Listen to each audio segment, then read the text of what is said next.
Well, the story has completely taken a turn here. Until yesterday, it was all like that Australia were all over the sea. They were at the very same time, they were completely over South Africa. And it was looking like that once again Australia would regain the WTC title. But this time on day three, at the end of day three here, things have completely turned. It is South Africa who are completely in the driver's seat, and they are just 69 runs away from their maiden senior ICC title here with 8 wickets remaining. It is Aiden Markram who has led South Africa's reply with a breathtaking 100 at the Lords here, and he's supported by Temba Bavuma, the captain of the side, who is unbeaten on about 60 or 70 odd that he's there, and he's obviously half fit, pretty much running on one leg here, but then it's turning out to be a great show by South Africa. I think absolutely terrific batting is what we've seen from Bavuma and Aiden Markram. Yesterday we were expecting that just maybe the South African team had left the foot off the pedal when they let those runs come from the Australian batters. They had a very good opportunity to choke the Australian teams last night, and then today morning when we saw the last 2 wickets going on and putting a total sufficient runs on the board, it looked like the 2 runs in excess of 280 will be a really big task for the South African batters, especially keeping in mind the way they batted in the first innings. But like we were expecting, plus today the kind of weather that there was there in Lords, I think it was going to be the best batting conditions, and in that sense the South African batters in Markram and in Temba Bavuma have really made the most out of them. Yesterday I remember when we did the show, post-match show, I think it looked like that 280 runs should be sufficient runs on the board, but for that they will need to bat extremely the way that absolutely apply themselves properly. We have seen absolutely mediocre batting from both the sides in the 3 innings that we have seen so far. This total should not have been a problem, but why everybody was assuming that 200-250 runs, anything in excess of that would be a very big ask for the South African team. That was because of the quality of the batting that we were seeing for such a long time now. But today I think the 2 batters from South Africa have definitely shown that if you apply, there aren't any demons in the wicket. There isn't anything like that which you need to be scared about, or it's not like that the conditions are unplayable. The ball is not swinging very in the later stages of the game today. That is when the ball even started to turn, when Nathan Lyon was bowling for such a long spell. He's gone wicketless. There is nothing at all in this wicket, and there has not been nothing on the wicket. It's just been poor batting, first by Australia in both the innings and then by South Africa in their first innings. But today what they have shown is that if you apply yourself, if you just play to the situation, if you just play on the merit of the ball, any total on this wicket, specifically on day 3 and 4, is not going to be a very big ask. Yeah, Ramachandran has an interesting comment here. Hope they do not, choke tomorrow. Well, that's the only thing that we can say about South Africa. Let's hope that South Africa do not do a South Africa tomorrow. That's what they have really been something that known for the past 27 years or so. But on the contrary, as to what Shashwat has said, I have a different opinion here. I think for the first couple of days the pitch literally wasn't really easy to bat on. I wouldn't say that they had too many demons, but this time around I think with the sun really beating up, the pitch literally got easy to bat. You talk about the partnership between Stark and Hazelwood. Yes, we can say that they also got some kind of assistance from the South African bowlers who weren't really up to the mark at all, but then 2 tail enders just making sure that Australia's tail wagged and they got those crucial runs. I think it's not just down to South Africa's poor bowling, but at the very same time Stark applying himself and also conditions becoming pretty good to bat. So that's what was the case with Australia.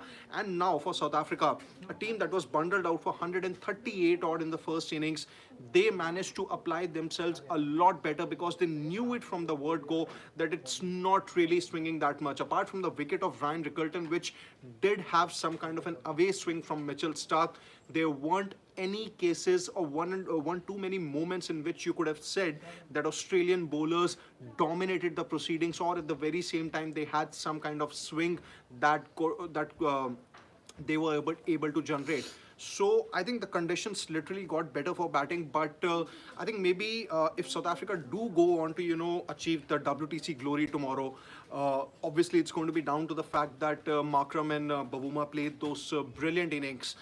But if there had to be one match turning moment, I think it was Steve Smith dropping Bavuma. I think yeah, definitely that definitely will turn out to be one of the biggest misses that the Australian team did. I think Australia this time around hasn't really been the Australia that we expect them to be all throughout in this WTC final. I think when we were doing the preview to this game. I think there was no contest between the two teams as far as them being on paper and them being in the kind of form that they have.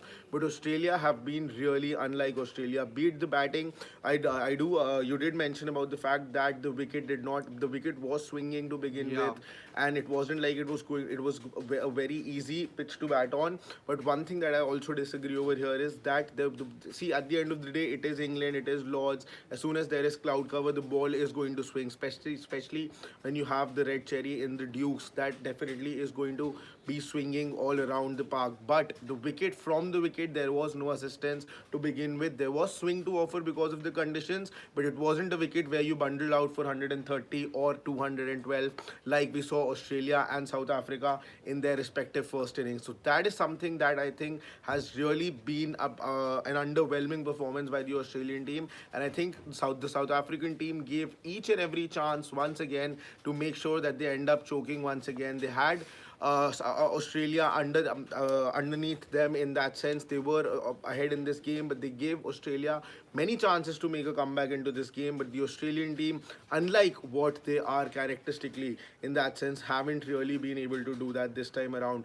Today as well, there were no, in that sense, nothing new was tried by the Australian bowlers. There was no bouncers bowled, there was no Yorkers, there were no plans actually executed later on. One thing that I thought was another very defensive move by Pat Cummins, and that was that he was continuously, the bowlers of Australia were bowling the negative length. They were just bowling on the leg stump and packing the field on the leg side and stopping those runs. The South African team still have 8 wickets in hand. They're just 150 runs away. The only way Australia could win this game is by taking wickets. They cannot buy time because there's still 2 more days in this test match with just 69 runs required. So I really did not understand that move by Pat Cummins that was done of constantly having a short mid wicket, a square leg, and another fielder between the two, and just stopping those singles and doubles. For how long can you actually do that, especially when there are so many 8 wickets left in the hand for the South African team and a total that is now in their radar?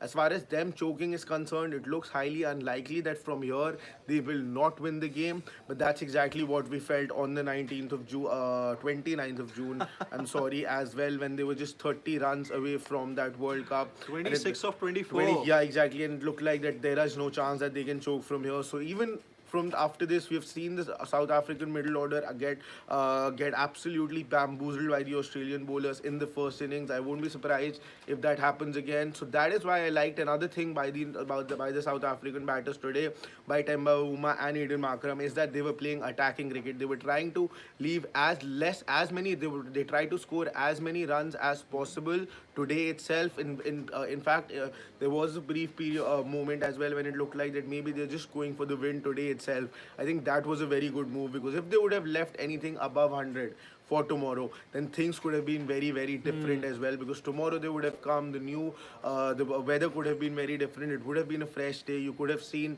wickets fall, and then they could have also panicked in that sense. But in that, now just 69 runs away, a wicket here and there as well would not really put them under too much pressure. So tomorrow is definitely going to be a very historic day for cricket worldwide, and specifically for the South African team. Yeah, just one more point before we take your questions here.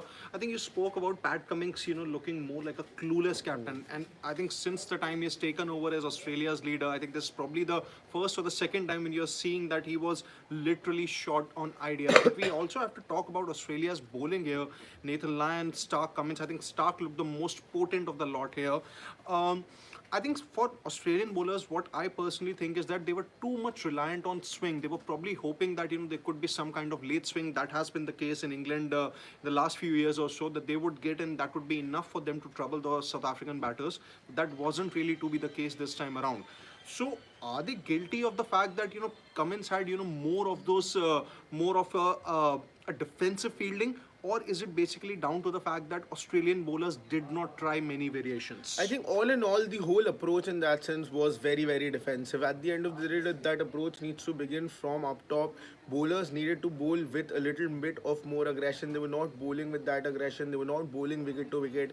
They were new. It wasn't like they were trying new tricks. You know that the ball is not swinging. Nothing was happening at all. You should have bowled short pitch delivery. You should have gone for those Yorkers.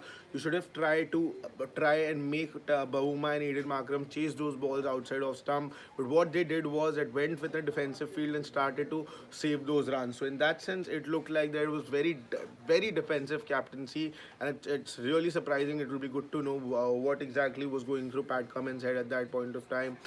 Tomorrow or today, whenever we listen from Pat Cummins on the host broadcaster, it was very defensive, very defensive. But South Australia have just themselves to blame. It isn't like that. Nothing to take away from South Africa, but it wasn't like that they just out batted the Australians. I think it was just poor captaincy, poor execution of plans, and just poor planning. Okay, let's take a few comments here before we wrap things up. Priyanshu is saying never underestimate Lord Temba Bavuma. Well, he has pretty much played a match-winning innings. Rishabh Jai is saying don't worry, it's 2025 South Africa. It's going to win quite easily. It's the year of new champions. Well, we had one more new champion earlier this month. It's RCB here. Sports fan also says 2025 year of underdog teams. Pavan Hola is saying that pure class innings century at Lord's on the in the ultimate test finale. This knock by Markram will be remembered for a long time. South Africa just have to play cautiously for the first 45 minutes tomorrow to lift the trophy. Yeah, they just don't have to South Africa themselves. You know, if we really don't have to use the C word here. I think for Aiden Markram, well, he has previously lifted South Africa to glory, but that was in the Under-19 World Cup in 2014, and after 11 years, he could once again, do that. Okay, freaking awesome is saying that I'm wearing the same T-shirt as you're wearing. Well, you can send me a photo on our Sports Today account. We'll probably see. Terensko is saying the best captain of WTC cycle is Temba Bavuma. Freaking awesome is saying that if South Africa win this one, this is going to be the second highest chase at Lord's in the World Test Championship. 327 is the highest fourth innings total. Even Sri Lanka scored 292 in the fourth innings at Lord's in 2024. Manu John is saying pitch is pretty easy to bat. And I think we'll take just one more comment here, that Syed Nizamuddin is saying South Africa winning this time for Africa. Well, that's the thing with most of our viewers here. They're also believing, just like Shashwat, that South Africa might just go on to lift the trophy. But then, anything can happen. It's still about 69 runs away and 8 wickets remaining. You would fancy South Africa, but funny things have happened in cricket before, and they can happen tomorrow also. So, your one-stop destination for all the sporting updates, all those weird incidents that take place in sport, all those funny happenings, it is going to be there at Sports Today. So tune in, and as soon as the WTC final ends tomorrow, in all likelihood it is going to, assuming the weather holds up, we are going to be live discussing as and when or what really transpired in the match. So until then, on behalf of Shashwat, it's Siddharth saying goodbye and good night.